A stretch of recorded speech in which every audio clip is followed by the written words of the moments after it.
तो लीजिए दोस्तों, जितने भी ट्रेनिंग सर खेसारी लाल यादव के फैंस हैं उसके लिए बहुत ही बड़ी खुशखबरी बता दें कि एक और गाना आने वाला है रंगदारी सॉन्ग, जो कि बहुत ही ब्लास्ट होने वाला है, जो कि बहुत ही डिमांड है पब्लिक का कि रंगदारी सॉन्ग कब आएगा। तो देखिए अखिलेश बाबा क्या लिखे हैं, जो कि लिखे हैं आ रहे हैं तूफानी गाना लेकर खेसारी यादव भैया के साथ, जो कि बहुत ही मस्त होने वाला है। बता दे रहे हैं कि यह गाना आराध्या फिल्म्स के यूट्यूब चैनल से आएगा, जो कि बहुत ही मस्त होने वाला है।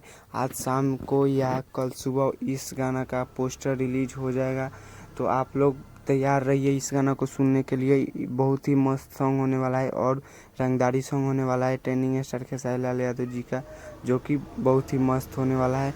तो कल या परसों पोस्टर रिलीज हो जाएगा या आज शाम को। तो मिलते हैं किसी नए वीडियो में, तब तक के लिए बाय बाय।